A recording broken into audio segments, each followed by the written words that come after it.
penyusuan susu ibu. TBAN, sarankan ibu bapak supaya mencari ilmu berkaitan penyusuan bayi dan kelahiran sebelum bersalin. Pelajari teknik yang betul. Ketika mengandung anak sulung pada 1996, saya memang teruja.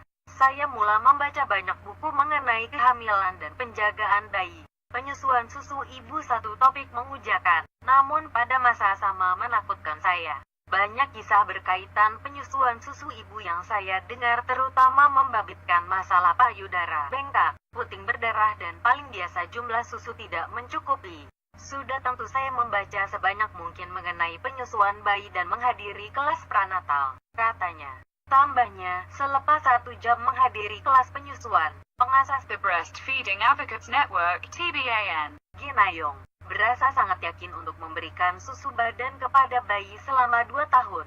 Berkongsi pengalaman selanjutnya, Gina memberitahu tatkala juru rawat bertugas meletakkan bayi yang baru dilahirkan di tangannya. Dia ternyata sangat gembira. Kali pertama dia menyusukan bayi, Gina terasa sangat sakit dan mulai menjerit. Di pikirannya, dia tidak tahu menyusukan bayi itu menyakitkan. Apabila diluahkan masalahnya kepada juru rawat bertugas, dia menerima jawaban menghampakan dan menganggap harus menerima hakikat bahwa penyusuan bayi memang menyakitkan. Disebabkan tiada pengalaman, dia percaya dengan kata-kata diberikan juru rawat berkenaan dan coba menahan kesakitan yang dirasai pada puting payudara ketika menyusukan bayi. Saya coba hentikan penyusuan selama 5 menit. Namun, kesakitan dirasai tidak berkurang dan anak mulai menangis sebelum memujudnya dengan memberi susu semula. Kemudian, juru rawat yang sama menegur dan menyuruh saya memberikan anak susu formula karena bayi tidak puas menyusu. Katanya ia disebabkan tidak mempunyai jumlah susu yang banyak. Juru rawat itu menyarankan saya memberi susu formula karena anak lapar selain memberi masa padanya belajar menghisap dengan betul. Apabila saya melihat anak tidak lagi menangis, saya berasa tenang, katanya. Namun Gina akui, dia begitu tertekan dan kecewa karena tidak berjaya menyusukan anak. Selepas 3 hari berlalu, payudara Gina bengkak 2 kali lebih besar daripada size biasa. Dia diberi nasihat supaya mengepam susu keluar bagi mengurangkan bengkak pada payudara yang menyebabkannya sakit. Pada masa sama, ketika mengepam payudaranya untuk mengeluarkan susu, ia kelihatan bercampur dengan darah. Ketika itu, dia berasa putus asa dan mengambil keputusan tidak mahu memberikan anaknya susu badan selepas pengalaman kurang menyenangkan itu. Gina berasa susu formula pilihan terbaik untuk anaknya apatah lagi selepas melihat sendiri jumlah susu badan yang dikeluarkan tidak banyak ditambah dengan kesakitan. Namun, anggapannya meleset. Selepas sebulan, anaknya mulai mengalami masalah ruam teruk hingga menyebabkannya menangis setiap pagi, petang dan malam apabila tubuhnya berasa tidak selesai. Belajar daripada pengalaman.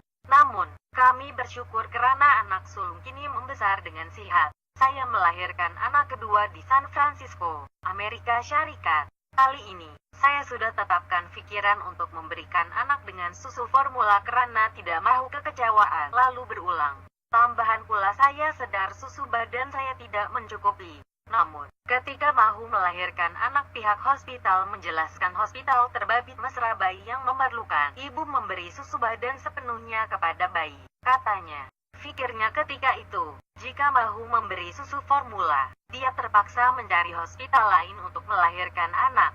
Dia tidak mempunyai peluang lain dan terpaksa memberi susu badan kepada bayi dengan bantuan penasihat laktasi. Tanpa disangka, dia berjaya menyusukan bayi keduanya selepas bekerja keras walaupun mengalami sedikit kesakitan pada payudara. Selepas diberi nasihat dan tunjuk ajar mengenai teknik betul penyusuan, Gina berjaya menyusukan bayinya dengan selesai. Namun, Gina melakukan kesilapan apabila memberi anaknya susu formula ketika tempoh menyusu badan. Ketika itu, dia merasakan jumlah pengeluaran susu badan semakin berkurangan selepas anak diberi susu formula. Dia hanya sempat memberikan susu badan kepada anak keduanya selama 4 bulan sebelum menambah dengan susu formula. Belajar daripada pengalaman lalu, dia mengambil iktibar dan memberikan susu badan sepenuhnya kepada anak ketiga. Ditambah dengan maklumat mengenai penyusuan dan mempelajari teknik yang betul, dia yakin dapat melalui semua halangan atau masalah yang ditanggung sebelum ini. Ilmu diperoleh ketika menjadi sukarelawan di Hospital Amerika Syarikat itu membuka mata Gina bahwa kekecewaan bukanlah pilihan untuk ibu memberikan susu badan sepenuhnya kepada bayi mereka, sekurang-kurangnya selama 6 bulan. Gina percaya semua ibu boleh memberikan susu badan kepada bayi mereka jika teknik digunakan betul. Selain mendapat sokongan penuh daripada orang sekeliling terutama suami dan keluarga, dia turut membuktikan dengan kejayaannya menyusukan anak ketiga dan keempat dengan susu badan secara eksklusif sehingga 1 tahun. Baginya, apabila menyentuh topik penyusuan susu ibu, ilmu sangat penting selain menyediakan diri dengan fakta betul berbanding mendengar cakap orang mengenai mitos pemberian susu badan. Kini, saya berasa sangat menyesal karena tidak dapat memberi anak sulung dengan susu badan sepenuhnya. Anak sulung mempunyai banyak masalah kesehatan berbanding adik-beradiknya yang lain. Justru, saya lebih suka memberi kesadaran kepada ibu bapak terutama jika kali pertama menimang cahaya mata mengenai kebaikan penyusuan susu ibu. Saya berasa puas jika misi ini berjaya dan lebih ramai wanita yang mau menyusukan bayi mereka dengan susu badan berbanding susu formula, katanya.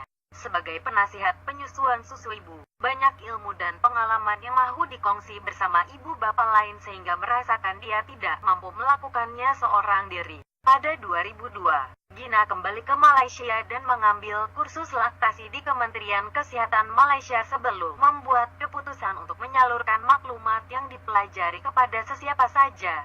Pada September 2009, Gina menubuhkan kumpulan Malaysian Breastfeeding Mummy di laman sosial Facebook sebelum menukarnya kepada TBAN untuk memudahkannya menyebarkan maklumat kepada ibu bapak yang ingin tahu mengenai susu badan. 3 bulan penubuhannya, dia menerima hampir 1000 ahli.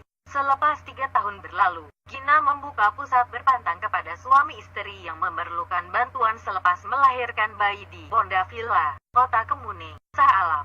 Di pusat berkenaan, ibu yang berpantang akan disediakan dengan makanan sehat, tempat tinggal dan keperluan lain dengan sepenuhnya selain suami boleh tinggal bersama atau melawat jika mempunyai masa terluang.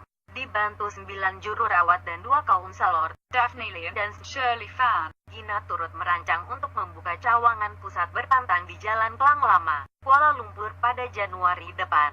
Sementara itu, Gina menasihati ibu bapak supaya mencari ilmu berkaitan penyusuan susu ibu dan kelahiran sebelum mereka bersalin.